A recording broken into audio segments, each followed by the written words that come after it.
ప్రైజ్లో అందరికీ యేసుక్రీస్తు నామములో వందనాలు తెలియజేస్తున్నాను. చాలా సంతోషం. ఈరోజున కొంతమంది బాప్తీసం తీసుకోవడానికి కూడా ముందుకొచ్చారు. దేవుడు వారి హృదయాల్లో ప్రేరేపించినటువంటి ఆ యొక్క ఆలోచన బట్టి దేవుని ప్రేరేపణకి వారు కూడా ఈల్డ్ అయిన అంటే లోబడి విధేయత చూపించినటువంటి విధానాన్ని బట్టి కూడా దేవునికి వందనాలు తెలియజేస్తున్నాను. ఒక్క నిమిషం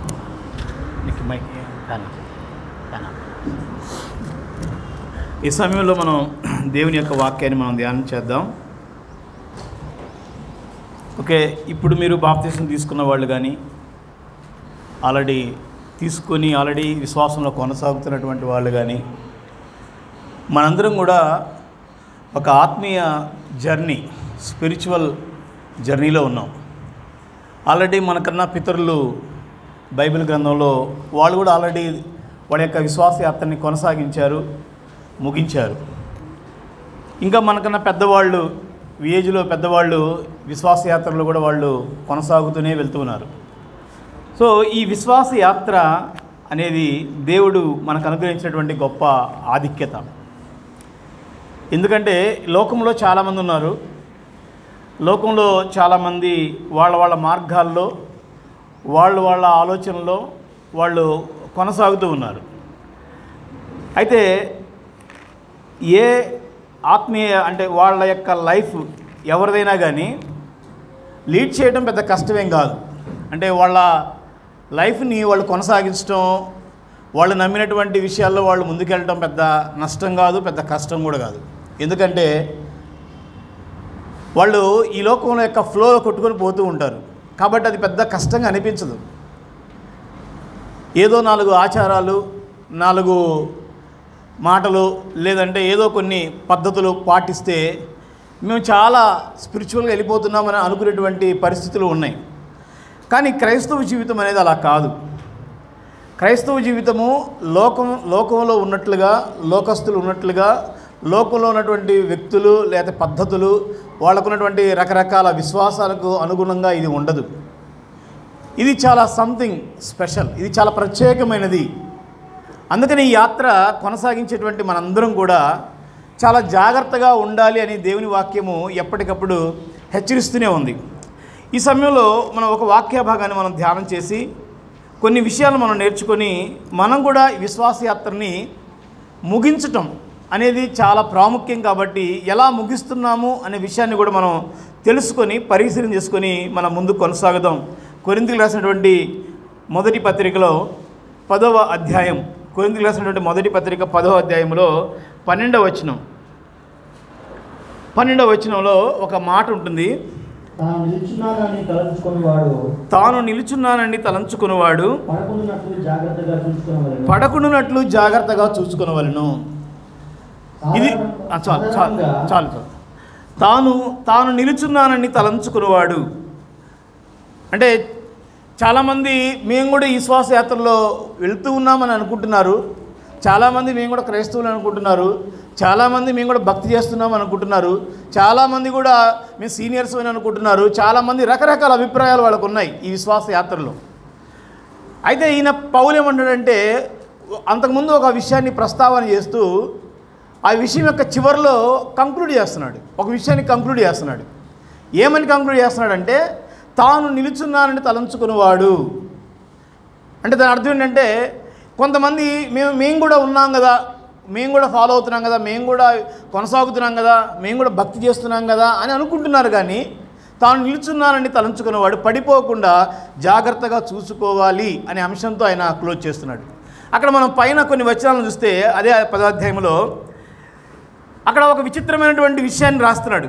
10వ అధ్యాయంలో మొదటి వచనం చూస్తే, సహోదరులారా, ఈ సంగతి మీకు తెలియకుండా నాకు ఇష్టం లేదు. అదేమనగా మన పితరులందరూ, మీరు ఆ మాటలు నేను అంటే హైలైట్ చేస్తాను చూడండి. మన పితరులందరూ మేఘము క్రింద ఉండిరి, వారు అందరూ సముద్రములో నడిచిపోయిరి, అందరూ మోషేని బట్టి మేఘములోను సముద్రంలో బాప్తిసం పొందిరి, అందరూ ఆత్మ సంబంధమైన ఒకే ఆహారం భుజించిరి, అందరూ అందరూ ఆత్మ సంబంధమైన ఒకే పానీయము పానం చేసిరి, ఏలైనగా తమ వెంబడించిన ఆత్మ సంబంధమైన బండలోని త్రాగిరి, ఆ బండ క్రీస్తే అని ఇక్కడేమనంటే, అయితే వారిలో ఎక్కువ మంది దేవునికి ఇష్టలుగా ఉండకపోయారు కనుక అరణ్యములో ఆకులు రానట్లుగా రాలిపోయారు. చూడండి, ఈ వాక్యము ఎట్లా ప్రారంభించబడిందంటే, అందరూ ప్రయాణం చేస్తున్నారు, అందరూ కొనసాగిస్తున్నారు, అందరూ ఆత్మ సంబంధమైన భక్తిని చేస్తున్నారు, మోషేని వెంబడిస్తున్నారు, అందరూ ఎర్ర సముద్రంలో నుంచి దాటుకుంటూ వచ్చారు, అందరూ కూడా మేఘము కింద 40 సంవత్సరాలు పగలు మేఘస్తంభంగా, రాత్రి అగ్నిస్తంభం లాంటి ఒక అద్భుతమైనటువంటి ఆదరణ, అద్భుతమైనటువంటి నడిపింపులో గుండా వాళ్ళు వెళ్ళారు. కానీ చివరికి వచ్చేసరికి ఏమంటే, అయితే వారిలో కొందరు దేవునికి ఇష్టలుగా ఉండకపోయారు కనుక అరణ్యములో వాళ్ళు సంహరింపబడిరి. They lost their privileges. వారికి ఉన్నటువంటి ఆధిక్యతలను వాళ్ళు కోల్పోయారు. వాళ్ళు పొందుకోవాల్సినటువంటి పాలు తేనెలు ప్రవహించేటువంటి ఆ దేశంలో, వాగ్దాన దేశంలోనికి వాళ్ళు ప్రవేశించలేక అనేక ఆశీర్వాదాలకు వాళ్ళు పాత్రులు కాలేకపోయారు అని మాట్లాడుతూ చివరికి వచ్చేవాడంటే, తాను నిలుచున్నానని తలంచుకునేవాడు పడిపోకుండా జాగ్రత్తగా చూసుకున్నాను. అంటే ఈ యాత్ర అనేది something we should care, something we should take some cautions. అంటే ఈ విశ్వాస యాత్ర అనేది, ఆత్మీయ యాత్ర అనేది ఇదేదో టేక్ ఇట్ ఈజీగా తీసుకునేటువంటి యాత్ర కాదు. ఇదేదో మనం ఆటోమేటిక్గా జరిగిపోయేటువంటి యాత్ర కాదు. ఆటోమేటిక్గా ఆశీర్వాదాలు, ఆటోమేటిక్గా మన యొక్క రూపం అంతా మారిపోయి మనం క్రీస్తు వలె మారిపోయేటువంటి పరిస్థితి కాదు. It is not something automatically, it is something we should take some cautions. మనం కొన్ని జాగ్రత్తలు తీసుకోవాల్సినటువంటి అవసరత ఉన్నటువంటి ఒక యాత్ర క్రైస్తవ యాత్ర. అందుకనే this is something different, this is something. అంటే అందుకనే దీనికి ఒక మార్గం ఏం చెప్పంటే, ఇది ఇరుకు మార్గము అన్నాడు. ఇది విశాల మార్గం కాదు. విశాల మార్గంలో ఆప్షన్స్ ఎన్నో ఉంటాయి, చాలా ఆప్షన్స్ ఉంటాయి. కానీ ఇరుకు మార్గంలో ఆప్షన్స్ ఉండవు. ఒకటే ఒక మార్గం ఉంటుంది, చిన్న తలుపు ఉంటుంది, లేకపోతే కొంత మాత్రమే మనకి ఆ అవకాశం, ఫీజిబిలిటీ ఉంటుంది. అందుకనే క్రైస్తవ మార్గం అనేదాన్ని భక్తుడేమనంటే ఇరుకు మార్గం, యేసుప్రభువు కూడా అన్నాడు.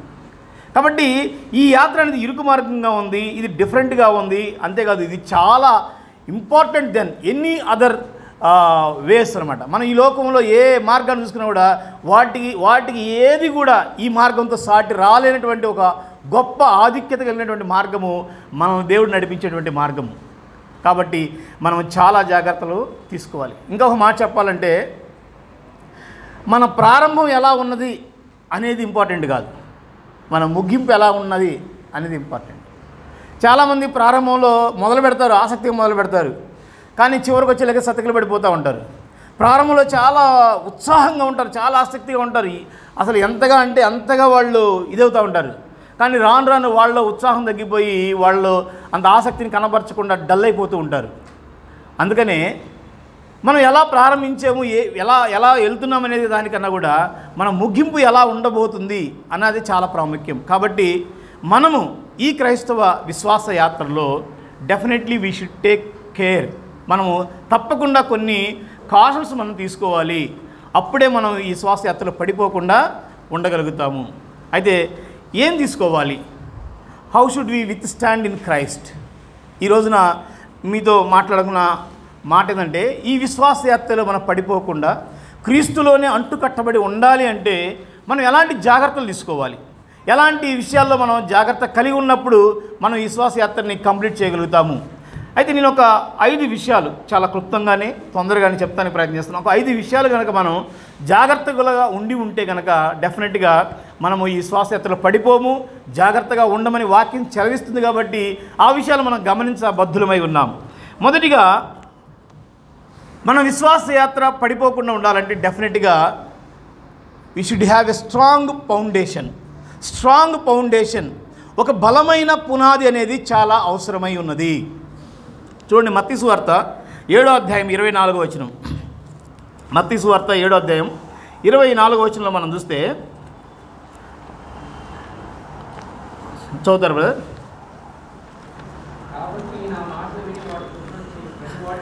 కాబట్టి నా మాటలు విని వాటి చొప్పున చేయి ప్రతివాడును బండ మీద తన ఇల్లు కట్టుకున్న బుద్ధిమంతుని పోలి ఉండెను. కంప్లీట్. వాన కురిసెను, వరదలు వచ్చును, గాలి విసిరి ఆ ఇంటి మీద కొట్టెను గాని దాని పునాది బండ మీద వేయబడిన గనుక అది పడలేదు. చూడండి, అలాగే మరియు ఈ నా మాటలు విని వాటి చొప్పున చేయని ప్రతివాడు బండ మీద తన ఇల్లు కట్టుకున్న బుద్ధిహీనుని పోలి ఉండును. వాన కురిసెను, వరదలు వచ్చెను, గాలి విసిరి ఆ ఇంటి మీద కొట్టిన, అప్పుడు అది కూలిపోయెను, దాని పాటు గొప్పదని చెప్పెను. ఇక్కడ యేసుక్రీస్తు ప్రభువారు ఒక మనకు అర్థమయ్యే రీతిలో, ఒక సింపుల్ వేలో, అందరికి అర్థమయ్యే రీతిలో చెప్తున్నాడు. ఏమని చెప్తున్నాడంటే, ఒకని పునాది, ఒక ఇల్లు కనుక బలంగా ఉండాలి అంటే దానికి ఏం కావాలంటే బలమైన పునాది కావాలి. మన ఊర్లో తాటాకులు ఇళ్ళు, చిన్న చిన్న మట్టి గోడలు కడితే దానికి పెద్ద పునాది అవసరంలా. ఏదో అక్కడ మట్టిని కొంచెం తవ్వేసి 2 రాళ్ళు పెట్టేసి కవర్ చేసేసి దాని మీద చిన్న ఇల్లు కట్టుకుంటే సరిపోయింది, చిన్న ఇంటికి, గుడిసెలు లాంటి వాటికి. కానీ నువ్వు ఒక మంచి బిల్డింగ్ కట్టాలనుకోండి, దానికి ఎలా కావాలి? పునాది చాలా స్ట్రాంగ్ ఉండాలి. మనం పెద్ద పెద్ద షాపింగ్ మాల్స్ కట్టాలంటే దానికి ఇంకా లోతైనటువంటి పునాదులు కట్టాలి. కాబట్టి పునాది అనేది గట్టిగా ఉన్నప్పుడు మాత్రమే ఆ ఇల్లు నిలబడుతుంది. కాబట్టి మన ఆత్మీయ జీవితం కూడా మనం పునాది అనేది స్ట్రాంగ్గా ఉన్నప్పుడు మాత్రమే మన ఆత్మీయ జీవితం పడిపోకుండా ఉంటుంది. లేదు అంటే కనుక గాలికి చెదరగొట్టిన పొట్టువలే అటు ఇటు ఇటు అటు కొట్టుకుంటూ ఉంటుంది. చాలామంది విశ్వాసయాత్రని ప్రారంభిస్తారు, కానీ ఎందుకు ముగించలేకపోతున్నారు? ఎందుకు పడిపోతున్నారు? ఎందుకు బ్యాక్ స్లైడ్ అయిపోతున్నారు? ఎందుకు వాళ్ళు డల్ అయిపోతున్నారు? వస్తున్నంచే బాగానే వస్తారు, సడన్గా వాళ్ళకి ఏదో అయిపోయిందని వాళ్ళు ఆగిపోతారు. ఏంటంటే వాళ్ళ పునాది సరిగా లేదు. అసలు ఆ పునాది ఏంటంటే కొన్ని వచనాలు మనం చూద్దాము. ఏంటి ఆ పునాది? 1 కొరింథీయులకు రాసిన పత్రిక 3వ అధ్యాయం 10వ వచనం. 1 కొరింథీయులకు రాసిన పత్రిక 3వ అధ్యాయం 10వ వచనం. దేవుడు నాకు అనుగ్రహించిన కృప చొప్పున నేను నేర్పరైన శిల్పకారుని వలె పునాది వేసింది, మరియు కూడా దాని మీద కట్టుచున్నాడు. ప్రతివాడు దాని మీద ఎలాగో కట్టుచున్నాడో జాగ్రత్తగా చూసుకునవలెను. చూడండి, ప్రతివాడు పునాది మీద ఎలాగో కట్టుచున్నాడో జాగ్రత్తగా చూసుకోవాలి. ఈ క్రైస్తవ జీవితాన్ని మనం టేక్ ఇట్ ఈజీగా తీసుకోవడానికి వీలు లేదు. ఏదో నడుస్తుందిలే, నడవనీలే అన్నట్టుగా అనటానికి వీలు లేదు. మనం తప్పకుండా కొన్ని జాగ్రత్తలు తీసుకోవాలి. ఏంటి ఆ జాగ్రత్తలు అంటే, నువ్వు దేని మీద కట్టబడుతున్నావు? పునాది ఒకటే. ఆ పునాది ఏంటంటే అపోస్తులు, ప్రవక్తలు వేసిన పునాది. మనం ఎఫెసీ పత్రిక 2:20లో చూస్తామన్నమాట. ప్రవక్తలు, అపోస్తులు వేసినటువంటి పునాది మీద మీరు కట్టబడుచు ఉన్నారు. ఆ పునాది క్రీస్తే. అంటే దేవుని వాక్యము అనేటువంటి పునాది మీద మీరు కట్టబడుచున్నారా లేదా? That is the first caution మనం చూడవలసింది, గమనించాల్సింది. ఎందుకు ఈ మాటలు చెప్తానంటే, మనం చాలాసార్లు మనకి నచ్చినట్లుగా ఉండడానికి ఇష్టపడతాం కదా. మన ఒపీనియన్స్ మీద ఆధారపడతాం, మన ఫీలింగ్స్ మీద ఆధారపడతాం. క్రైస్తవం ఈరోజు చెప్పాలంటే ఫీలింగ్స్, అనుభూతులు, లేదంటే వాళ్ళ ఒపీనియన్స్, లేదంటే వాళ్ళ తర్కము, వాళ్ళ యొక్క ఆలోచన, మా ఒపీనియన్ ఇదండి, మేము ఇలా అనుకుంటున్నామండి, మేము ఇలా చేస్తున్నామండి. లేదంటే మనం చూస్తే చాలా క్రూసేడ్స్, మీటింగ్స్, లక్షల మంది వచ్చే వాళ్ళందరూ ఏమంటారంటే, అక్కడికి వెళ్తే చాలా బాగుంటుంది. ఏం బాగుంటుంది? అక్కడికి వెళ్తే పలానా దగ్గరికి స్వస్థతలు ఉన్నాయి, పలానా దగ్గరికి వెళ్తే మా కుటుంబానికి మేలు జరుగుతుంది, పలానా చోటుకి వెళ్తే మాకు కావాల్సింది దొరుకుతుంది, మేము అనుకున్నది మాకు దొరుకుతుంది, మాకు నచ్చినట్లుగా, మాకు మెచ్చినట్లుగా మేము చాలా ఫీల్ కంఫర్ట్, మేము చాలా మంచిగా ఉంటున్నాం, చాలా ఆశీర్వాదకరంగా ఉంటున్నాం అని ఒక రకమైనటువంటి ఒక అనుభూతుల ధోరణిలో, లేదంటే వాళ్ళ ఒపీనియన్స్ మీద ఆధారపడి వాళ్ళ జీవితాన్ని కట్టుకుంటున్నారు. కానీ గాలి విసిరెను, తుఫాను వచ్చింది, వరదలు వచ్చినాయి, ఆ ఇల్లు ఏమవుతుందంటే కొట్టుకొని పోతుంది. 2 ఇళ్ళకి ఒకటే సమస్య వచ్చింది. అదే తుఫాను, అదే గాలి, అదే పాటు వచ్చింది. కానీ ఒక ఇల్లు మాత్రం నిలబడింది, ఇంకో ఇల్లు పడిపోయింది. కారణం ఏంటంటే ఈ ఇల్లు బండ మీద కట్టబడింది, క్రీస్తు అనేటువంటి బండ మీద ఇది కట్టబడింది, లేదా క్రీస్తు అనే పునాది మీద, వాక్యపు పునాది మీద కట్టబడింది. ఈ రోజున మనం గమనించాల్సింది ఏంటంటే, మన జీవితము వాక్యం అనే పునాది మీద కట్టుకుంటున్నామా, లేదు అంటే మన ఒపీనియన్స్ మీద, మన ఆలోచనల మీద, మన ఫీలింగ్స్ మీద, మన అభిప్రాయాల మీద కట్టుకుంటున్నాం అనేది ఒకసారి ప్రశ్నించుకోవాలి. ఒకసారి చూడండి, మత్తయి సువార్త, పేతురు రాసినటువంటి 2వ పత్రికలో 2వ అధ్యాయము 16 నుంచి 21 వరకు చదివితే, పేతురు రాసినటువంటి 2వ పత్రిక 2వ అధ్యాయము 16 నుంచి 21 వరకు. ఆ బిలాము దుర్నీతి వలన కలుగు బహుమానము ప్రేమించను. 1వ అధ్యాయం చమత్కారంగా కల్పించిన కథలను చదువు. ఏలయనగా చమత్కారంగా కల్పించిన కథలను అనుసరించి మన ప్రభువైన యేసుక్రీస్తు యొక్క శక్తిని, ఆయన రాకను మేము మీకు తెలపలేదు గాని ఆయన మహత్యమును మేము కన్నులారా చూచిన వారమైతమని తెలిపితిమి. ఈయన నా ప్రియ కుమారుడు, ఈయనందు నేను ఆనందించున్నాను అను శబ్దం మహాదివ్య మహిమ నుండి ఆయన ఎద్దుకు వచ్చినప్పుడు తండ్రి అయిన దేవుని వలన ఘనతయు మహిమయు ఆయన పొందగా మేము ఆ పరిశుద్ధ పర్వతం మీద ఆయనతో కూడా ఉండిన వారమై ఆ శబ్దం ఆకాశం నుండి రాగా వింటిమి. మరియు ఇంతకంటే చూడండి, ఇక్కడ ఏమన్నంటే ఇప్పటి వరకు ఏం జరిగిందో ఎక్స్పీరియన్స్ చెప్పాడు. ఏం చెప్పాడు? ఇది రూపాంతర కొండ మీద జరిగినటువంటి ఒక సంఘటనని ఈయన రికార్డ్ చేస్తున్నాడు, మరలా చెప్తున్నాడు. రూపాంతర కొండ మీద ఏం జరిగిందంటే యేసు ప్రభుతో పాటు 3 శిష్యులు ఉన్నారు. పేతురు ఉన్నాడు, అదేవిధంగా యాకోబు ఉన్నాడు, యోహాను ఉన్నారు. వాళ్ళు అక్కడికి వెళ్ళినప్పుడు యేసు ప్రభు రూపాంతరపరుచుకున్నాడు, తాను రూపాంతరపరుచుకున్నాడు. ఆయన మహిమని బయలుపరుచుకున్నాడు అనమాట. అప్పుడు ఏలియా, మోషేలు కూడా ఆయనతో పాటు దిగివచ్చారు. ఆ దివ్యమైన మహిమని వీళ్ళు చూడలేకపోయారు. వాళ్ళు చూస్తున్నప్పుడు ఆయన ముఖము తెల్లని సూర్యుని వలె దగదగదగ మెరిసిపోతూ ఉంటే వాళ్ళు చూడలేక ఆశ్చర్యానికి గురైపోయారు. అప్పుడు ఏమంటున్నాడంటే, ఇవన్నీ మేము చూసాము, ఆ పరిశుద్ధ పర్వతం మీద ఆయనతో కూడా ఉండిన వారమై ఆ శబ్దము ఆకాశం నుండి రాగా వింటిమి. మరియు ఆ మాటలు అక్కడితో ఆపేయకుండా, మరియు ఇంతకంటే స్థిరమైన ప్రవచన వాక్యము మనకున్నది. తెల్లవారి వేకువ చుక్క మీ హృదయంలో ఉదయించే వరకు ఆ వాక్యము చీకటి గల చోటును వెలిగించుటకై దీపమైనట్టుది. దాని యందు మీరు లక్ష్యం ఉంచిన ఎడల మీకు మేలు. దేని యందు? వాక్యమందు లక్ష్యం ఉంచిన ఎడల మీరు ఏలైనగా ప్రవచనం మనిషిని ఇచ్చిన బట్టి కలగలేదు, కానీ మనుషులు పరిశుద్ధాత్మ వలన ప్రేరేపించబడిన వారై దేవుని మూలముగా పలికిరి. అంటే ఈయన ఇక్కడ క్లియర్గా చెప్తున్నాను అనమాట. పేతురు ఏమంటాడంటే, నాకు అనుభూతులు ఉన్నాయి, నేను చెప్పాలంటే చాలా చెప్పవచ్చు. నేను దేవుణ్ణి చూశాను, ఆయన యొక్క ప్రత్యక్షతను చూశాను, ఓకే, ఆయన దాన్ని తప్పట్టట్లేదు. కానీ ఇంతకంటే స్థిరమైనటువంటి ప్రవచన వాక్యం మనకున్నది, ఇంతకంటే స్థిరమైన దేవుని వాక్యం మనకున్నది. ఇది దేవుని ఆత్మచేత పరిశుద్ధ ప్రవక్తలు వాళ్ళు ప్రేరేపించబడిన వాళ్ళై రాశారు. ఇది మనిషి యొక్క ఆలోచన కాదు, ఇది దేవుని యొక్క ఆలోచన. మనిషి అనుకున్నట్టుగా వాడికి నచ్చినట్టుగా ఇది రాయలేదు, ఇది పరిశుద్ధాత్మ ప్రేరేపణతోటి రాయించబడింది. అందుకని the word of God is the more authoritative than anything in the world. ఈ లోకంలో అన్నిటికన్నా బలమైనది, అన్నిటికన్నా అథారిటేటివ్ అంటే అన్నిటికన్నా బల్లగుద్ది ఖచ్చితమని చెప్పగలిగినది ఏదైనా ఉందంటే వాక్యమే. మన ఫీలింగ్స్ మారిపోవచ్చు. ఇవాళ బాగుంటుంది, పలానా చర్చి బాగుందంటాం, కొన్నాళ్ళ పోయిన తర్వాత అదే చర్చి మనం దూషిస్తాం. పలానా వ్యక్తి మంచోడు అంటాం, కొన్నాళ్ళ పోయిన తర్వాత ఆ వ్యక్తి మంచోడు కాదంటాం. పలానా చోట చాలా బాగుందని ఫీలింగ్స్లో ఉంటాం, తర్వాత మనం బయటకు వచ్చిన తర్వాత అరే ఇదేంట్రా అంటాం.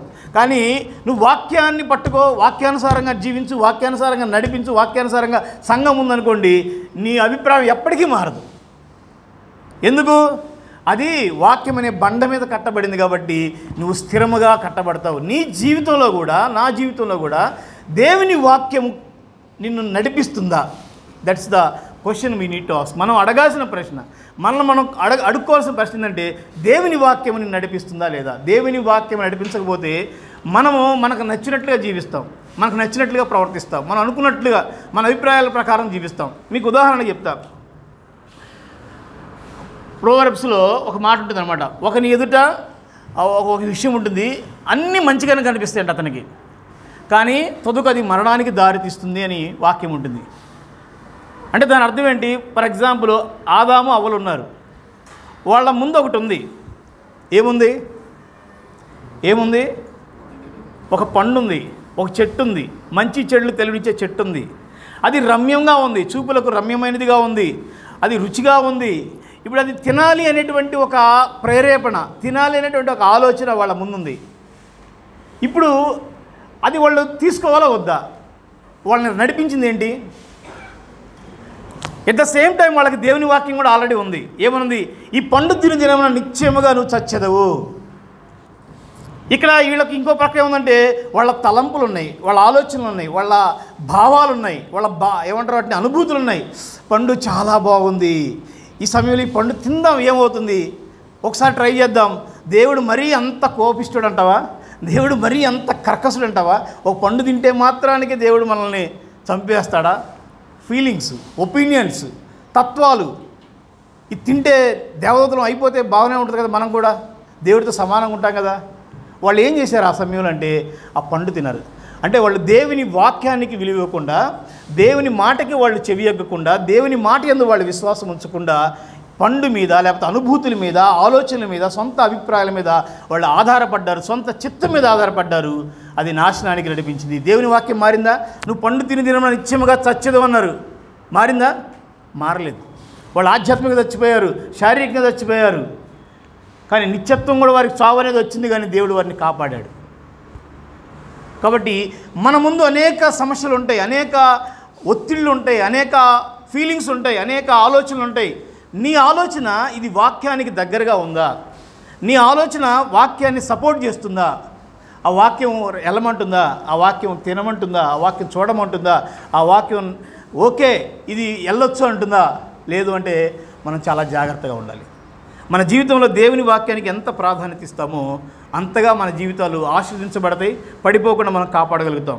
కాబట్టి how we talk, how we walk, how we love, ప్రతి దాంట్లో కూడా దేవుని వాక్యమే అండి. మనం ఇతరులు ప్రేమించాలన్నా కూడా దానికి మన ప్రేరేపణ దేవుని వాక్యమే. తెలుసా? ఇతరులతో మాట్లాడాలన్నా కూడా దానికి బేస్ దేవుని వాక్యమే. మన ప్రతి నడత కూడా దానికి బేస్ దేవుని వాక్యమే. దేవుని వాక్యం లేకుండా మన జీవితాలు స్మూత్గా వెళ్తాయి అనడానికి అసలు ఛాన్సే లేదు. అంటే పేరు చెప్పను కానీ మన ఒక సహోదరుడు చెప్తున్నా దేవుని వాక్యం ఎలా పనిచేస్తుంది అనే దానికి ఒక బెస్ట్ ఎగ్జాంపుల్ చెప్తున్నాం. వాళ్ళ బాస్ మీద అరిశాడు అనుకోండి, వెంటనే ఆయన రియలైజ్ అయ్యాడు ఏంటంటే నేను అరవడం కరెక్ట్ కాదు కదా, దేవుని వాక్యం రోమపత్రికలో ఏముందంటే మీ అధికారులకు లోబడి ఉండండి అన్నాడు. వెంటనే వెళ్ళి సారీ చెప్పాడు ఫర్ ఎగ్జాంపుల్. ఇప్పుడు ఈయన్ని ప్రేరేపించింది ఏంటి? దేవుని వాక్యం. సరే తన ఒపీనియన్స్ మీద వెళ్ళిపోయాను అనుకోండి, తన ఆలోచన మీద వెళ్ళిపోయాం అనుకోండి, ఒకవేళ మనం అది ఎలా ఉంటుందంటే వాడెంత నా ముందు బచ్చేగాడు, నిన్నగా ముందు నా ముందు ఆఫీసర్ అయ్యాడు, లేకపోతే అది ఇది మనం ఎన్నేం చెప్పొచ్చు. ఇవన్నీ కూడా కరెక్ట్ కాదు, ఇది కరెక్ట్. కాబట్టి నేను నడిపిస్తుంది ఏమిటి అనేది మనం ప్రశ్నించుకోవాలి. దేవుని వాక్యానికి నీ జీవితంలో విలువిస్తున్నావా లేదా? దేవుని వాక్యానుసారంగా నీ కుటుంబం కట్టుకుంటున్నావా లేదా? దేవుని వాక్యానుసారంగా నీ ఆత్మీయ జీవితాన్ని నడిపిస్తున్నావా లేదా? దేవుని వాక్యానుసారంగా నువ్వు ప్రతి పరిస్థితిని ఎదుర్కొంటున్నావా లేదా అనేది చాలా ఇంపార్టెంట్. చాలాసార్లు దేవుని వాక్యం చెబుతున్నా, దేవుని వాక్యం వద్దంటున్నా, దేవుని వాక్యము దాన్ని కరెక్ట్ కాదు అంటున్నా కూడా మనం అడుగులు వేస్తాం చూసావా, అదే మనం పడిపోవటానికి మొట్టమొదటి మెట్లు అనమాట. కాబట్టి how the word of God influence your life అనేది మనం ప్రశ్నించుకోవాలి. రెండోది ఏంటంటే స్ట్రాంగ్ ఫెలోషిప్. మనం చూసాము ఏ స్ట్రాంగ్ ఫౌండేషన్ అన్న కదా. రెండోది స్ట్రాంగ్ ఫెలోషిప్. మనం పడిపోకుండా ఉండడానికి దేవుడు ఏర్పాటు చేసినటువంటి ఒక చక్కటి సోర్స్ ఏదైనా ఉందంటే that is the fellowship of the people. చూడండి, అపోస్తుల కార్యాలు 2వ అధ్యాయం 41-42 వచనాలు మనందరికీ తెలిసిన వాక్య భాగమే. నేను కొంచెం వివరిస్తాను దాన్ని. అపోస్తుల కార్యాలు 2వ అధ్యాయము 41-42 ఏముంటుందంటే, కాబట్టి అతని వాక్యం అంగీకరించిన వారు బాప్తిసం పొందిరి. ఆ దినమందు ఇంచుమించు 3000 మంది చేర్చబడిరి. వీరు అపోస్తుల బోధ యందును, సహవాసం అందును, రొట్టె విచ్చుట యందును, ప్రార్థన చేయటి యందును ఎడతెగక ఉండిరి. దీన్ని సంఘము అన్నాం. సో రక్షించబడినటువంటి వాళ్ళందరూ ఎక్కడికి వచ్చారు? సంఘంలోనికి వచ్చారు. అంటే దాని అర్థం ఏంటి? దేవుడు ఏం చెప్పాలనుకుంటున్నాడు? మీరు బైబిల్లో మీరు ఎక్కడైనా చూడండి, ఒక వ్యక్తి రక్షించబడిన వెంటనే అతను ఏం చేస్తున్నాడంటే బాప్తిసం తీసుకుంటున్నాడు. బాప్తిసం ఎందుకు తీసుకుంటున్నాడంటే అతను వెంటనే సంఘానికి జతపడుతున్నాడు. మీరు అపోస్తుల కార్యాల్లో మనం గమనిస్తే పౌలు, సీలలు, తిమోతి కానీ, బర్నబా కానీ, ఈ టీము మిషనరీ టీం ఎక్కడికి వెళ్ళినా కూడా వాళ్ళు వెళ్తున్నారు, స్వార్థ ప్రకటిస్తున్నారు. వాళ్ళకి స్వార్థ చెప్పి ఇవాంజలిస్ట్ని అని చెప్పేసి వెళ్ళిపోవట్లే. వాళ్ళు మా పని ఓన్లీ స్వార్థ చెప్పడం అని అనలేదు. ఎక్కడికి వెళ్ళి స్వార్థ ప్రకటిస్తున్నారు, వెంటనే అక్కడ సంఘాలను వాళ్ళు ప్రారంభించారు, సంఘాలను కడుతున్నారు. మాసిదోనియాకి వెళ్తే మాసిదోనియా సంఘాలు కట్టారు, రోమాకి వెళ్తే రోమాలో సంఘాన్ని ఏర్పాటు చేశారు, ఎఫెసీకి వెళ్తే ఎఫెసీలో సంఘాన్ని ఏర్పాటు చేశారు, గలతీయాలకు వెళ్తే గలతీయాలో సంఘాలను ఏర్పాటు చేశారు. ఎందుకు సంఘాలను ఏర్పాటు చేశారు? ఎందుకు వాళ్ళు ఎక్కడికి వెళ్తే అక్కడ సంఘాలు కట్టడానికి అంత ప్రాధాన్యత ఇస్తున్నారంటే, ఒక వ్యక్తి రక్షించబడినటువంటి ఒక వ్యక్తి ఒంటరిగా ఉండలేడు, ఉండకూడదు కూడా, ఉండడం అతనికి మంచిది కాదు కూడా, ఉంటే అతనికి క్షేమం కాదు. కాబట్టి దేవుడికి తెలుసు. కాబట్టి ఈ యొక్క భయంకరమైన పాపపు లోకంలో రక్షించబడ్డ ప్రతి విశ్వాసిని దేవుడు సంఘం అనేటువంటి ఒక గుంపులో భద్రంగా కాపాడుతున్నాడు. దేవుడు దాన్ని కాపాడుతున్నాడు. దానికి మనం ఎలా అర్థమవుతుందంటే, ఎఫెసీ పత్రిక 5వ అధ్యాయం ఒకసారి అండి. ఎఫెసీ పత్రిక 5వ అధ్యాయం 27వ వచనం.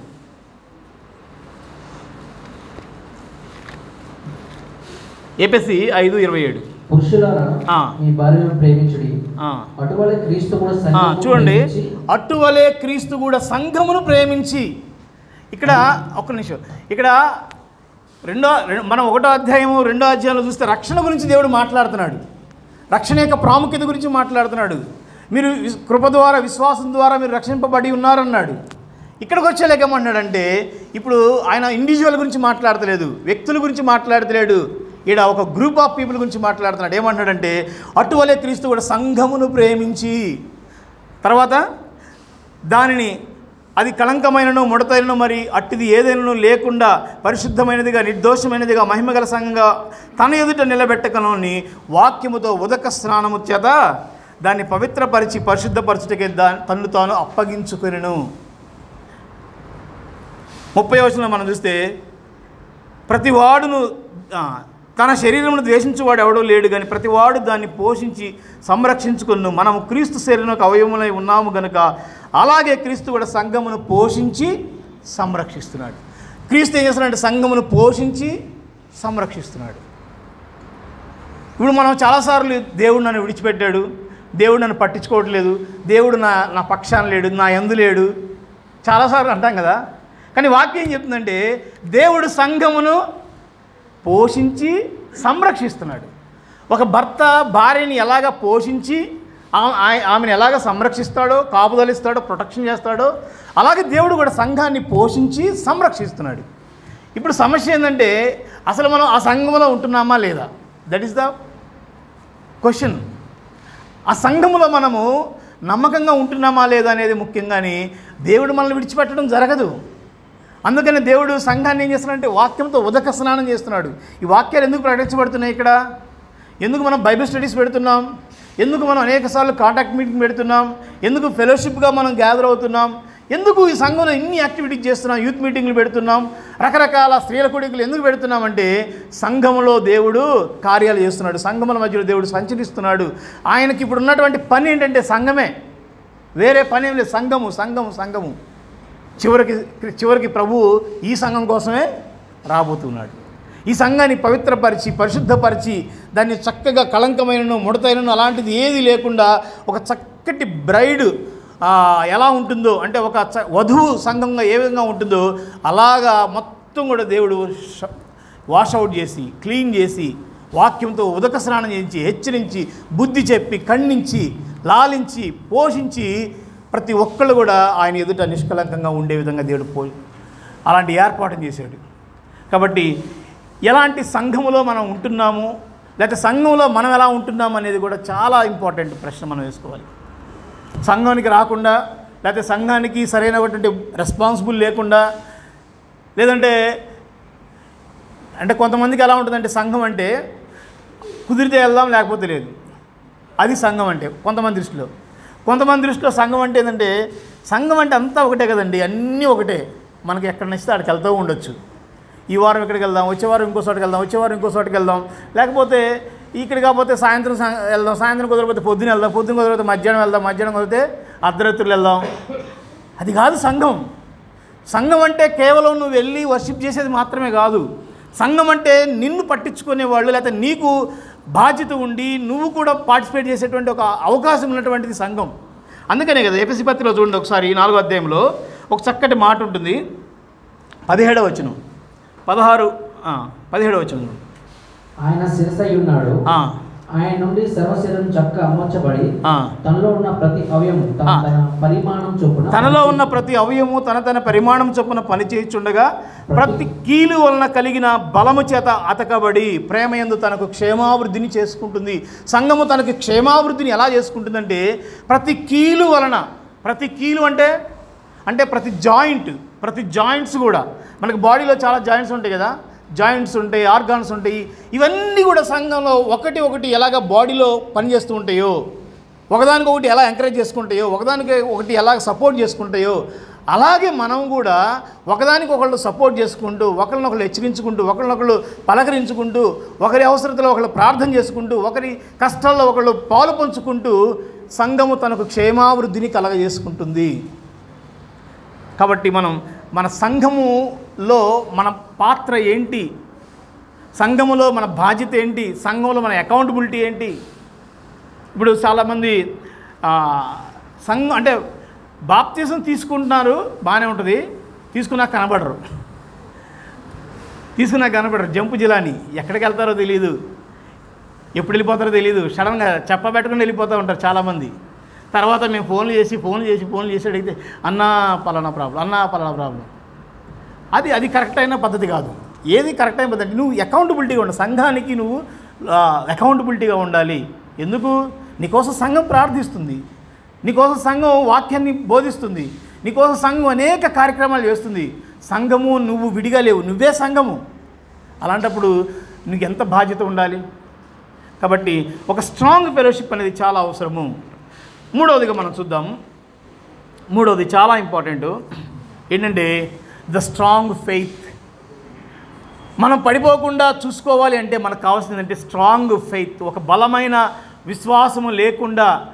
హెబ్రీ పత్రిక 11:6లో ఒక మాట ఉంటుంది. హెబ్రీ పత్రిక 11:6, విశ్వాసము లేకుండా దేవునికి ఇష్టడై ఉండుట అసాధ్యము. విశ్వాసము లేకుండా దేవునికి ఇష్టడై ఉండుట అసాధ్యము. ఇందాక చెప్పే కదా, అబ్రహాముకి ఆదాముకి అవ్వకున్న సమస్య ఏంటంటే వాళ్ళు విశ్వసించట్లా. ఎవరిని? దేవుణ్ణి విశ్వసించట్లా, దేవుని వాక్యాన్ని విశ్వసించట్లా, దేవుని శక్తిని వాళ్ళు విశ్వసించట్లా. దేవుడు ఈ సృష్టి అంతా కూడా కేవలం నోటి మాట ద్వారా కలగజేశాడు అని మనం నమ్ముతున్నాం కదా. అసలు ఫస్ట్ పర్సన్ ఆదాము ఇంకెంత నమ్మాలి కదండి. మనం డిఫరెంట్ బిలీఫ్స్ నుంచి వచ్చాము, మనకి చాలా జనరేషన్ గ్యాప్ వచ్చింది. మన పుట్టక ముందు నుంచి ఇవన్నీ ఉన్నవి, ప్లస్ మనకి మన తాతలు ఏవేవో చెప్పుంటారు, మనకి చాలా స్టోరీలు చెప్పుంటారు, ఎవల్యూషన్ అన్నారు, అదన్నారు, ఇదన్నారు, రకరకాల అభిప్రాయాలను మన మీద రుద్దేశారు. మన బ్యాక్గ్రౌండ్ క్రిస్టియన్ బ్యాక్గ్రౌండ్ కాదు, కొన్నిసార్లు మనకి బైబిల్ తెలియదు చాలాసార్లు. ఓకే, మనం అనుకుందాం.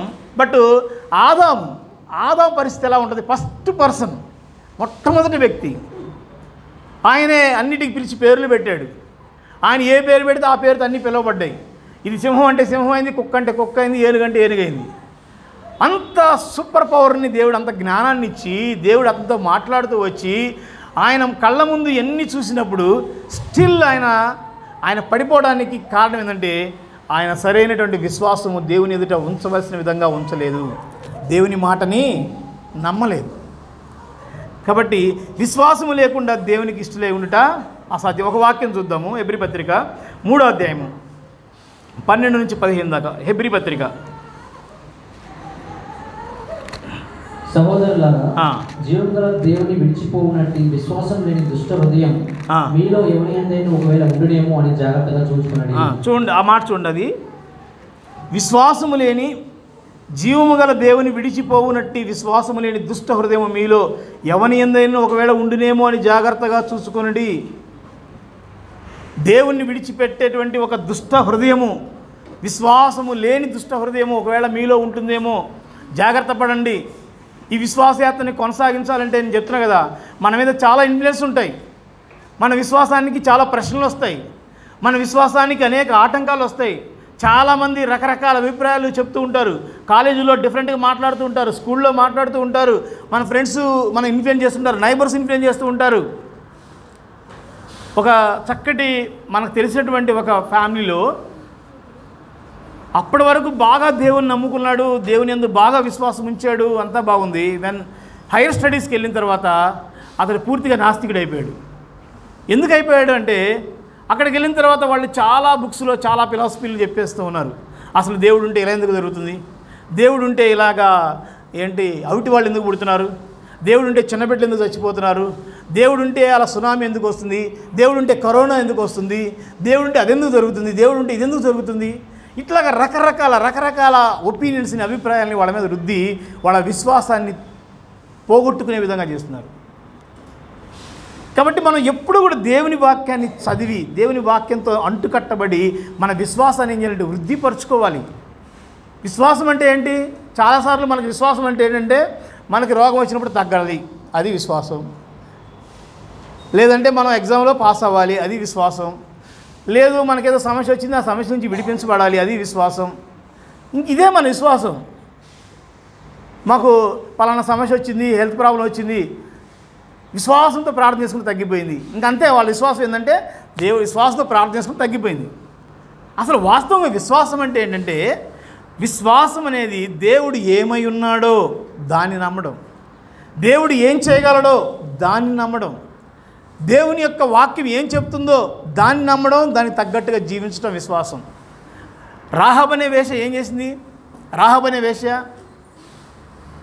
ఆమె దేవుని నమ్మింది, దేవుని ప్రజలకి ఆశ్రయం ఇచ్చింది. అంటే in the midst of the risky times అనమాట. చాలా భయంకరమైన పరిస్థితుల్లో ఒక పెద్ద దేశంలో ఎరికో గోడలు చాలా పెద్దగా ఉండేటువంటి ఆ రాజపురంలో, అంత పెద్ద దేశంలో సైన్యం మధ్యలో ఆమె ఇద్దరు స్పైసెస్ని అంటే వేగుచూచు వారిని దాచిపెట్టి కాపాడి దింపెళ్తే తెలిస్తే వాళ్ళు ఊరుకుంటారా? రాజులు ఊరుకుంటారా? వెంటనే వేసరి ఉరి తీసేస్తారు, లేకపోతే చంపేస్తారు. అయినా కూడా ఏంటంటే విశ్వాసంతో రాహాబు వాళ్ళని దాచిపెట్టింది, వాళ్ళకి ఆశ్రయం ఇచ్చింది. అది యాకోబు పత్రికలో దాన్ని చక్కగా క్రియలు లేని విశ్వాసము మృతము, నిజమైన విశ్వాసం క్రియలతో కూడిందని రాహాబుని ఉదాహరణగా తీసుకొని చెప్పాడు. మరి మన విశ్వాసం ఎలా ఉంది ఒకసారి ఆలోచించండి. విశ్వాసం ఎలాగుంది? ఫెయిత్ అంటే faith means walking according to the word of God. దేవుని వాక్యమునికి ఫేస్ వాల్యూ ఇస్తూ దాని ప్రకారం నడవడం విశ్వాసం. ఇదిగో మరియా, నువ్వు గర్భవతి అవుతావు, ఒక కుమారుని కంటావు. ఒక గర్భవతి కుమారుని కంటావు అనగానే ఆమె ఎక్స్ప్రెషన్ ఏంటి? వాస్తవంగా అయితే నేను ఇంకా పెళ్లి కాలేదు, నేను పురుషుని ఎరిగిన దాన్ని, నాకు ఎలాగ పిల్లలు పుడతారు? ఇది అసాధ్యం కదా, ఇదేంటిది లోకానికి వ్యతిరేకంగా ఉంది కదా. వెంటనే కన్యక గర్భాన్ని ధరిస్తుంది, కుమారుని కంటుందని దేవుని వాక్యాన్ని ఆమె చెప్పినప్పుడు ఆమె నీ మాట ప్రకారం నా జీవితంలో కానివ్వు. అది కూడా విశ్వాసమే. విశ్వాసం అంటే ఏదో ఒక అద్భుతం చేయడం విశ్వాసం కాదు, లేకపోతే ఒక ఎర్ర సముద్రాన్ని పాయలు చేయడం మాత్రం విశ్వాసం కాదు. వాక్యానికి లోబడటం కూడా విశ్వాసమే. ఆమె విశ్వాసంతో నాకు ఏదైనా జరగని, ఎందుకంటే నా ప్రభు దయాళుడు, ఆయన నాకు హాని చేయడు, లెట్ ఇట్ బీ, ఏమైనా కానీ ఆ మాట ప్రకారం ఆమె అనుమతించింది ఇది ఆ యేసు ప్రభుని గర్భంలో ధరించడానికి. షడ్రకు మెషకు అబేద్నెగోలు విశ్వాసముతోనే ఆ అగ్నిగుండంలోకి వెళ్ళారు. దానియేలు విశ్వాసంతోనే ఆ అగ్నిగుండంలోకి సింహాల భూమిలోకి వెళ్ళాడు. మీరు బైబిల్లో భక్తులు మీరు ఎక్కడైనా చూడండి, మీరు ఎబ్రీ పత్రిక ఒకసారి చూడండి, 11వ అధ్యాయంలో విశ్వాసీయుల జాబితాలో చివరిలో ఉంటుంది. మీరు స్టార్టింగ్లో కన్నా చివరిలో మీరు ఒకసారి గమనించండి. 33వ వచనం. వారు విశ్వాసం ద్వారా రాజ్యములు జయించిరి, నీతి కార్యములు జరిగించిరి, వాగ్దాన ఫలం పొందిరి, సింహములను మూసిరి, అగ్నిబలను చల్లార్చిరి, ఖడ్గము ధారను తప్పించుకొని బలహీనులుగా ఉండి బలపరచబడిరి, యుద్ధంలో పరాక్రమశాలులైరి, అన్యుల సేనలు పారద్రోలి. ఇక్కడ వరకు బాగానే ఉంది, అన్ని జయాలే. అక్కడి నుంచి చూడండి, స్త్రీలు మృతులైన తమ వారిని పునరుద్ధానం వల్ల మరలా పొందిరి, కొందరైతే మరి శ్రేష్టమైన పునరుద్ధానం పొందగోరి విడుదల పొందనొలక యాతన పెట్టబడిరి, మరికొందరు తిరస్కారమును కొరడా దెబ్బలను బంధకములను ఖైదును అనుభవించిరి, రాళ్లతో కొట్టబడిరి, రంపములతో కోయబడిరి, ఖడ్గంతో చంపబడిరి, గొర్రె చర్మములను మేక చర్మలను వేసుకొని దరిద్రులై ఉండి శ్రమపడి హింస పొందుచు అడవుల్లోను కొండల మీదను గుహల్లోను సొరంగములను తిరుగులాడుచు సంచరించిరి, అట్టి వారికి ఈ లోకము యోగ్యమైనది కాదు. విశ్వాస వీరుల జాబితాలో పాజిటివ్ యాంగిలే చూస్తాం మనం చాలాసార్లు. మోషే దీవించబడ్డాడు, అబ్రాహాం దీవించబడ్డాడు, అంతేకాదు విశ్వాసమును బట్టి ఖడ్గధారులయ్యారు, విశ్వాసం బట్టి తృణీకరించబడ్డారు, విశ్వాసాన్ని బట్టి డినై చేయబడ్డారు, విశ్వాసాన్ని బట్టి అవమానించబడ్డారు. వాళ్ళు నమ్మిన దానికోసం ఎన్నో హింసలు, ఎన్నో బాధలు, ఎన్నో కృంగుదలను అనుభవించారు బికాస్ ఆఫ్ దేర్ ఫెయిత్. అంటే మేము నమ్మిన దేవుడు ఆయన న్యాయవంతుడు, ఆయన నీతిమంతుడు, ఆయన పరిశుద్ధుడు అని వాళ్ళు నమ్మారు కాబట్టి వాళ్ళు విశ్వాసంలో నిలబడగలిగారు. కాబట్టి వాట్ ఈజ్ అవర్ ఫెయిత్? క్రియలు లేని విశ్వాసం మృతమని వాక్యం తెలియజేసినప్పుడు మన విశ్వాసం చెప్పుకుంటున్నాం కానీ బట్ క్రియలు లేకపోతే డౌట్ పడాలి. క్రియలు లేకపోతే డౌట్ పడాలి. కొరింథీ పత్రికలో అంటాడు, మీరు విశ్వాసంలో కారు ఒకసారి పరిశీలించుకోండి అంటాడు. కాబట్టి విశ్వాసం అనేది చాలా ప్రాముఖ్యమైనది. చివరిగా ఇంకొక 2 మాటలు ఉన్నాయి, లాస్ట్గా ఒక మాట 2 కలిపి చెప్తాను. ఇంకోటి ఏంటంటే sensitive towards the worldly things. Be sensitive towards the worldly things. అంటే ఈ లోక సంబంధమైన విషయాల పట్ల సెన్సిటివ్నెస్ ఉండాలి. అంటే మనకి అన్నీ చేయదగినవి కావు, అన్నిట్లో స్వాతంత్రం ఉంది కాబట్టి అన్నీ చేయదగినవి కావు. కాబట్టి loose attachments to the world. ఈ లోకం పట్ల మనకి చాలా లూజ్ అటాచ్మెంట్స్ ఉండాలి. చూడండి ఒకసారి తిమోతి రాసిన 2 తిమోతి పత్రిక 4వ అధ్యాయం 10వ వచనం. 2 తిమోతి 4:10.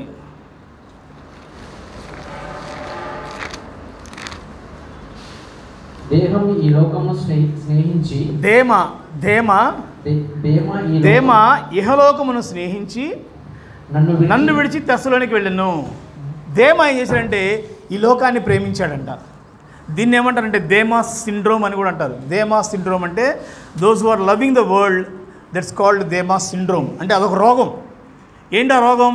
ఈ లోకాన్ని అమితంగా ప్రేమించడం, ఈ లోకంలో ఉన్న వాటిని బాగా ఇష్టపడడం, ఈ లోకంలో అట్రాక్షన్స్ని, ఈ లోకంలో ఉన్న ఫ్యాషన్స్ని, ఈ లోకంలో ఉన్న ట్రెండ్స్ని బాగా అట్రాక్ట్ అయిపోయి దాన్ని వెంటపడడం, దీన్నే దేమాస్ సిండ్రోమ్ అంటారు అన్నమాట. దేమా ఏ లోకాన్ని ప్రేమించి ఏ విధంగా మమ్మల్ని విడిచిపోయాడు, పరిచయాన్ని విడిచిపోయాడు, దేవుని యొక్క ఆధిక్యతను విడిచిపోయాడు.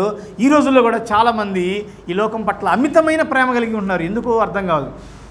లోకం అంతా ఎలా వెళ్తే అలాగే వెళ్ళాలి. అరే మనం క్రైస్తవులం కదా, దేవుని బిడ్డలం కదా, మనకంటూ కొన్ని వాల్యూస్ ఉన్నాయి, కొన్ని ఎథిక్స్ ఉన్నాయి, కొన్ని చేయొచ్చు, కొన్ని చేయకూడదు. మన ముందున్న ఆయన రైట్ కాదు. మనం కొన్నిసార్లు మన వివేచనని వాడాలి, మనకి దేవుని వాక్యాన్ని వాడాలి, కొంత జ్ఞానాన్ని వాడాలి. లేదు లోకం ఎలా వెళ్తుంటే అలాగే వెళ్తాను. కానీ యాకోబు పత్రిక 4వ అధ్యాయం 4వ వచనం ఉంటుంది, ఈ లోక స్నేహము దేవునితో వైరమని మీరు ఎరుగరా, ఎవడు ఈ లోకాన్ని ప్రేమిస్తాడో వాడు దేవునికి శత్రువు అవుతున్నాడు. చూడండి, ఈ రోజున క్రైస్తవ్యంలో కూడా చాలా బాధాకరమైన విషయం ఏంటంటే నో డిఫరెన్స్. ఒక 10 మంది అన్యుల్ని, ఒక 10 మంది అవిశ్వాసుల్ని, ఇంకో ఒక 10 మంది విశ్వాసుల్ని పెడితే వీళ్ళలో మన విశ్వాసుల్ని మనం పట్టలేనటువంటి పరిస్థితి వస్తుంది. ఎందుకు? వాళ్ళ ఆలోచనలు అలాగే ఉన్నాయో వీళ్ళ ఆలోచనలు అలాగే ఉన్నాయి. వాళ్ళు ఎలాగ అన్నింటిని ఫాలో అవుతున్నారు, వీళ్ళు అలాగే అన్నింటిని ఫాలో అవుతున్నారు. వాళ్ళు ఎలాంటి ఇష్టాలు కలిగి ఉన్నారు, వీళ్ళు అలాంటి ఇష్టాలు కలిగి ఉన్నారు. వాళ్ళు ఎలా నడుచుకుంటున్నారో వీళ్ళు అలాగే నడుచుకుంటున్నారు. వాళ్ళు ఎలా డ్రెస్ చేస్తున్నారు, వీళ్ళు అలాగే డ్రెస్ చేస్తున్నారు. వాళ్ళు ఎలాంటి ఫ్యాషన్స్కి వెళ్తున్నారు, వీళ్ళు అలాంటి ఫ్యాషన్స్కి వెళ్తున్నారు. వాళ్ళు ఎలాంటి ట్రెండ్స్కి వెళ్తున్నారు, వీళ్ళు అలాంటి ట్రెండ్స్కి వెళ్తున్నారు. Where is difference? Your child of God, your దేవుని బిడ్డగా, దేవుని కుమారుడిగా, దేవుని సంబంధిగా నీకున్న ఐడెంటిటీ ఏంటి? నీవు తీసుకునే నిర్ణయాలు డెఫినెట్గా అవి వాక్యానుసారంగా ఇది ప్రత్యేకతను చూపిస్తున్నాయా లేదా? నువ్వు తీసుకునేటువంటి ప్రతి నిర్ణయము దేవుడు నిన్ను ప్రేరేపిస్తే వస్తుందా, లేదా లోకం నిన్ను ప్రేరేపిస్తూ వస్తుందా? దేవుని వాక్యం హెచ్చరిస్తుంది, లోకమునైనను లోకములో ఉన్న వాటినైనను ప్రేమింపకుడి. ఎందుకు? అవి దేవుని యొద్ద నుంచి వచ్చినవి కాదు. ఈ లోకము దాని ఆశలు ఒక రోజున గతించిపోతున్నాయి. దేవుని చిత్తము చేయువాడే నిరంతరము నిలుస్తున్నాడు. కాబట్టి we should be very careful about this worldly things, worldly attractions. డబ్బు డబ్బు డబ్బు, సంపాదన సంపాదన సంపాదన, పేరు ప్రఖ్యాతులు, లేకపోతే ఈ లోకంలో ఏదో సాధించాలని, అంతా ఈ లోకం గురించే. మీకు ఉదాహరణకు అర్థం అవ్వాలంటే నీ టైం టేబుల్ ఒకసారి చెక్ చేసుకోండి. మీ టైం టేబుల్, ఈ టైం టేబుల్లో దేవునికి ఇచ్చే సమయం ఎంత, లోకానికి ఇచ్చే సమయం ఎంత? నీ టైం టేబుల్లో దేవునికి ఇచ్చే సమయము మిగిలినంతా లోకానికి ఇచ్చే సమయమే. ఒకవేళ నువ్వు దేవుని గురించి ఆలోచించే ఆలోచనలన్నీ 24 అవర్స్లో ఎంత సమయం ఉంటుంది, ఎంత ఇస్తున్నావు దేవునికి? రెస్ట్ ఆఫ్ అంతా కూడా నువ్వు దేనికోసం ఆలోచిస్తున్నావు, దేనికోసం ఖర్చు పెడుతున్నావు? అందరూ పరిగెత్తారు ప్రమోషన్ కోసం, అందరూ పరిగెత్తారు మంచి మంచి ఇంక్రిమెంట్స్ కోసం, అందరూ పరిగెత్తారు పెద్ద పెద్ద జాబ్స్ కావాలని, మంచి మంచి సాఫ్ట్వేర్ ఇంజనీర్ మంచి మంచి పొజిషన్కి వెళ్ళాలని. బట్ అది నీకు క్షేమాభివృద్ధి కలగజేస్తుందా లేదా? అది నీ ఆత్మీయ జీవితానికి మంచిదా కాదా? దానికోసం నువ్వు చేసేటువంటి ప్రయత్నాలు మంచివేనా? దానికోసం నువ్వు పరిగెడుతున్నావే, సంఘాన్ని విడిచిపెట్టేది మంచిదేనా? దానికోసం ఆరాధనలు పోగొట్టుకుంటున్నావే, అది మంచిదేనా? దానికోసం వాక్యాన్ని పక్కన పెట్టేస్తున్నావే, అది మంచిదేనా? దానికోసం ప్రార్థన త్యాగం చేస్తున్నావే, అది మంచిదేనా? దానికోసం నువ్వు ఎన్నో డెసిషన్లు తీసుకుంటున్నావు, ఆత్మీయ సంబంధమైన వదులుకోవడానికి ఇష్టపడుతున్నావు, కానీ దాన్ని నువ్వు వదులుకోవడానికి మాత్రం ఇష్టపడతలేదు. Is it benefit for you? నీ ఆత్మీయ క్షేమానికి ఉపయోగపడుతుందా అని పర్టికులర్గా అది ఇదని చెప్పట్లేదు, కానీ మీరు ఆలోచించుకోండి. ఏది నీ ఆత్మీయ జీవితానికి అడ్డంకంగా ఉంది వదిలిపెట్టండి, పర్లేదు. దేవుడు నన్ను ఘనపరచు వాడిని దేవుడు అంటే నేను ఘనపరుస్తాను. వదిలిపెట్టిన దేవుడు విడిచిపెట్టడు. ఎందుకంటే నువ్వు దేవుని కోసం ఒక్క నిర్ణయం తీసుకొని ముందుకు వస్తే దేవుడు నీ కోసం 10 నిర్ణయాలు 10 అడుగులు ముందుకేసి నీ వైపు నిలబడడానికి దేవుడు సిద్ధంగా ఉంటాడు. సింపుల్గా ఆత్మీయ సంబంధమైన విషయాలన్నింటినీ లీస్ట్ ప్రయారిటీ, తక్కువ ప్రయారిటీ. లోక సంబంధమైనవి చాలా హై ప్రయారిటీ. ఒకసారి ఆలోచించండి, మీ ఆత్మీయ జీవితానికి ఆటంకంగా ఏముంటున్నాయి? ఈ లోక సంబంధమైన వస్తువులు, ఈ లోక సంబంధమైన వాహనాలు, ఈ లోక సంబంధమైనటువంటి ఏదైనా కానీ, పొజిషన్స్ కానీ, డబ్బు కానీ, అది నీ ఆత్మీయ జీవితాన్ని ఆటంకపరుస్తుందా లేదని ఒకసారి ప్రశ్నించుకొని, ఒకవేళ అడ్డంగా ఉంటే వాటిని విడిచిపెట్టేసేయండి. ఈ లోక స్నేహం దేవునితో వైరమని వాక్యం సెలవిస్తుంది. చివరిగా ఒక మాట చెప్పి ముగిస్తాను, టైమింగ్ లాస్ట్ 2 minutes. చివరిగా మనం ఏం చేయాలంటే focus on the things above, లేదా ఫోకస్ ఆన్ ద ఇటర్నిటీ. మనం పడిపోకుండా జాగ్రత్తగా ఉండడానికి మనం చేసినటువంటి చివరి పని ఏంటంటే నిత్యత్వం మీద మన దృష్టి ఉంచాలి. నిత్యత్వం మీద మన దృష్టి ఉంచాలి. పేతురు రాసిన మొదటి పత్రిక 1వ అధ్యాయం 7వ వచనం. పేతురు రాసిన మొదటి పత్రిక 1వ అధ్యాయం 7వ వచనంలో అక్కడ ఏముంటుందంటే, యేసుక్రీస్తు ప్రత్యక్షమైనప్పుడు మీకు మెప్పుయు ఘనతయు తీసుకుని రాబడుతుంది. One day Jesus coming. ఆయన మేఘారూఢుడై వస్తున్నాడు. ఆయన మధ్యాకాశంలో ఉంటున్నాడు. ఆయన వేవేల పరిశుద్ధులతో కూడా కడబూర స్వరంతో ఆయన ఈ భూమి మీదకి రాబోతున్నాడు. ఆ నిరీక్షణ మనల్ని ప్రోత్సహించాలి. వాస్తవంగా ఒక క్రైస్తవుడు ఎలా జీవించాలి, ఎందుకు జీవిస్తున్నాడు ఈ లోకంలో అంటే వాడికి ఒక హోప్ ఉంది. ఈ లోకంలో ఎవ్వరికి హోప్ లేదు. మొన్న ఒక ఇంటర్వ్యూలో చూశాను అనమాట. వాడు అన్నాడు, నేను అమరజీవిని అవుతా అన్నాడు. క్రైస్తవ్యాన్ని ఎండగట్టడానికి నేను అమరజీవిని అయిపోతాను, లేకపోతే నేను మళ్ళీ పుడతానంటే ఈయన అన్నాడు, అరే నువ్వు మళ్ళీ పుడితే కుక్కగానో పందిగానో పుడతావు, ఆల్రెడీ నువ్వు మనిషి కదా, నెక్స్ట్ పందిగా పుడతావు అన్నాడు. అంటే వాళ్ళకి ఓ హోప్ లేదు. నాకు నిత్యత్వం ఉంది, నేను ఈ క్షణం చనిపోయినా కూడా పరలోకం వెళ్తాను, ఈ క్షణం చనిపోయిన యేసుక్రీస్తు కూడా ఉంటాను అనే వాళ్ళకి ఆ హోప్ లేదు. కానీ దేవుని వాక్యం మనకి ఎంత బలమైన నిరీక్షణ మనకి ఇస్తుందంటే, మీరు కొలసీ పత్రిక 3వ అధ్యాయం 1వ వచనం చూస్తే, మీరు ఈ భూ సంబంధమైనటువంటి మనసు ఉంచొద్దు, పరలోక సంబంధం మీద మనసు ఉంచండి. అక్కడ యేసుక్రీస్తు దేవుని కుడి పార్శ్వం మీద ఆసీనుడై ఉన్నాడు. మీరు ఎంటైర్ బైబిల్ మొత్తం మీరు చదవండి, అది ఎక్కడ చూపిస్తుందంటే నిత్యత్వం అయిపోయి చూపిస్తుంది. ఆదాం దగ్గర నుంచి, అబ్రహాం దగ్గర నుంచి, ఇస్సాకు దగ్గర నుంచి, మోషే దగ్గర నుంచి వాళ్ళ ప్రయాస దేనికోసం, వాళ్ళ పాటలు దేనికోసం అంటే నిత్యత్వం కోసమే.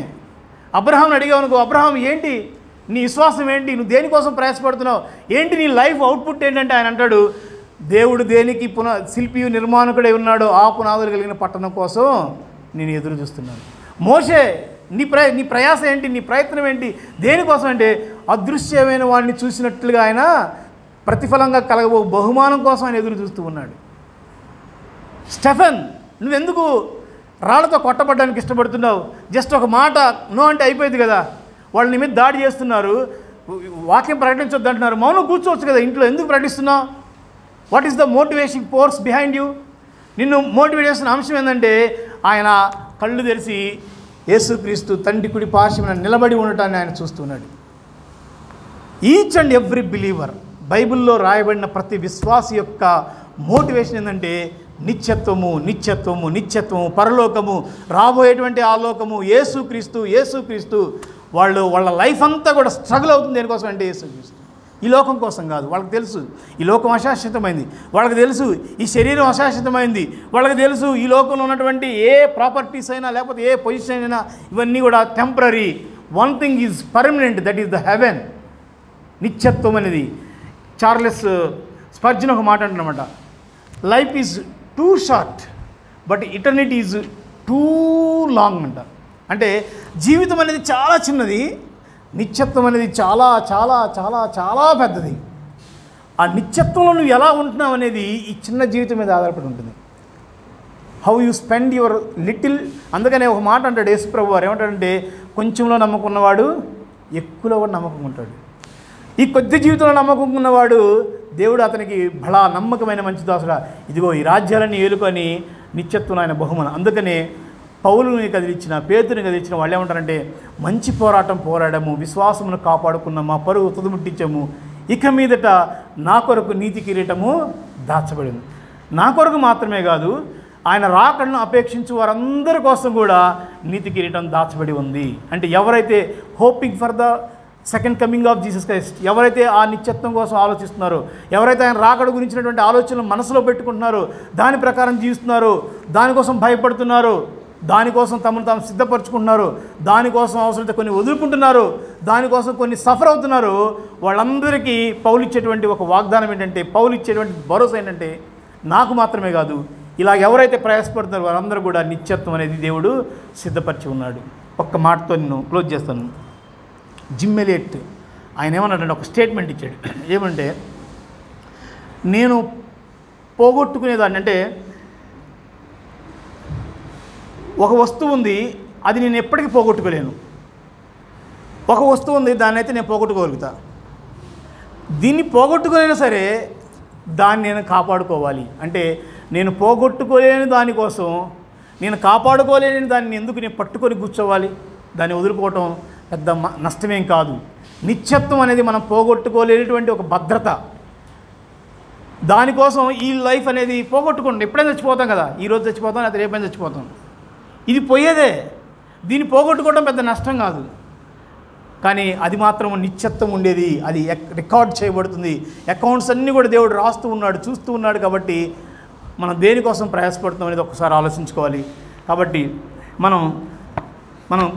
తాను నిల్చున్నవాడు పడిపోకుండా చూసుకోవడానికి 5 విషయాలు మనం చూసాము. ఒక స్ట్రాంగ్ ఫౌండేషన్, స్ట్రాంగ్ ఫెలోషిప్, అదేవిధంగా స్ట్రాంగ్ ఫెయిత్, అదేవిధంగా సెన్సిటివ్ టువర్డ్స్ ద వరల్డ్, అదేవిధంగా చివరిగా మనం చూసాము ఫోకస్ ఆన్ ద ఇటర్నిటీ. ఈ విషయాలు మన జీవితంలో ఉన్నప్పుడు మనం తప్పుకోకుండా ఉండడానికి దేవుడు సహాయం చేయను గాక. ఈ మాటలు దేవుడు దీవించును గాక. ఆమేన్.